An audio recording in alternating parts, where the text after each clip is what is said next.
Hello everyone, आज हामी चाहिँ आफ्नो डेस्टिनेसनतिर जाँदैछौँ।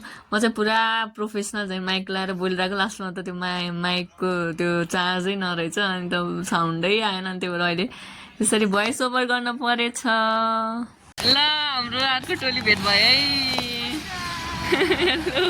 त्यसपछि हामी पामे हुँदै फेवातालको मनोरम दृश्य इन्जोय गर्दै लाग्यौँ अगाडि। अब हामी कहाँ जाँदैछौँ?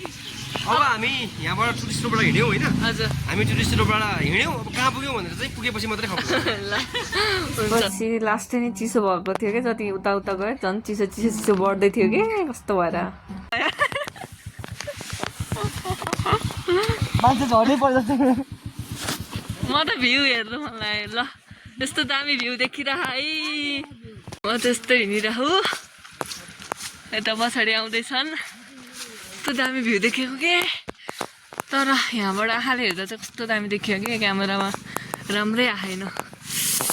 अझै यो छेकेर हो कि।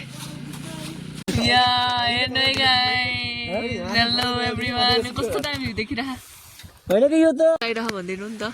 एकदम मजा भइरहेछ, भ्यू पनि एकदम राम्रो देखिरहेछ है। खडा बाइकको टोली चाहिँ पछाडि नै छुट्यो धेरै नै। हामी चाहिँ हामी अगाडि आज बिस्कुटहरू टोली खाइ के भयो थाहा भएन बिचमा। हामी यस्तै बत्तिर आएको लाग्दैन हामीलाई चाहिँ।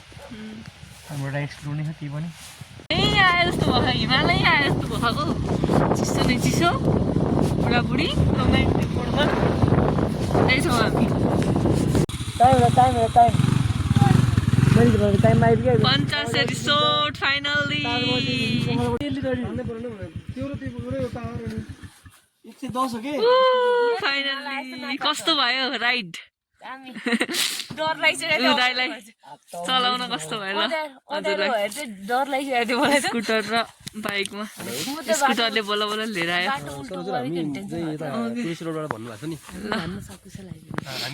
कस्तो लाग्यो नि भ्यू तिमीलाई नाइट भ्यू त? दामी दामी दामी। आइपुगेको छौँ होइन। हामीले भनेर आइपुग्यौँ। 50 को लागि गाडी बिहान अघि दिउँसो लगभग 3 बजीतिर हिँड्यो भनौँ न पोखराबाट। अनि आएर टुरिस्ट रोडमा खाजा खाइयो। त्यसपछि अहिले हामी अब यहाँ भन्ज्याङ रिसोर्टमा आइपुगेको छौँ। 6 बजी ठ्याक्कै लगभग 6 बजी 50 रिसोर्ट। हामी यहाँ चाहिँ के गर्दै छौँ? आगोको एकदम तातो आइरहेको छ। हात त फ्रिज भएको थियो। केही भएको छैन, एकदम कुद छ। मैले त्यो ग्लोभ्स त लाउनै पर्छ कि भिट्ने कि त्यो दुखे कि नलाएर साथै लाग्यो। केही खाने हो भने ह्याप्पी एनिभर्सरी। कस्तो भयो त नि हजुरलाई? 2 वर्षको अन्तरालमा धेरै बाधा अडचनहरू आयो होला, कसरी त्यसलाई गर्नुभयो, समाधान गर्नुभयो? सब ठिक छ गाइजहरु, केही त्यस्तो केही छैन बाधा अडचन। नआओस् अबका दिनहरूमा पनि सुखी खुसीका साथ बितोस्। हँसी खुसीका साथ बितोस् जिन्दगानी, यही नै छ शुभकामना। हामी चाहिँ 50 आएको, ठिकै रहेछ होइन, राम्रै रहेछ। यहाँभन्दा माथि पनि अब भ्यू पोइन्ट भनेर देखिँदो रहेछ। उहाँ माथि जानुपर्ने अब नि। अब ढिलो भइसक्यो, घर जाने अब। हेलो, हामी चाहिँ अब ब्रेकफास्ट गर्नलाई रेडी भएको छौँ। हेर्नु हामी यहाँ छौँ होइन, हेर्नु यहाँ यस्तो राम्रो भ्यू देखेको कि यत्तिकै नि के। वाउ दामी देखेको है क्यामेरामा है, यस्तो दामी देखिरहेको। त्यस्तो के हो नि क्यामेरामा चाहिँ देखिन्न फेरि। फेरि न्यू भ्यू हेर्न गइरहेछौँ है, ताल होइन यही हो है हाम्रो ताल। यहाँबाट यस्तो भ्यू दामी देखिन्छ है।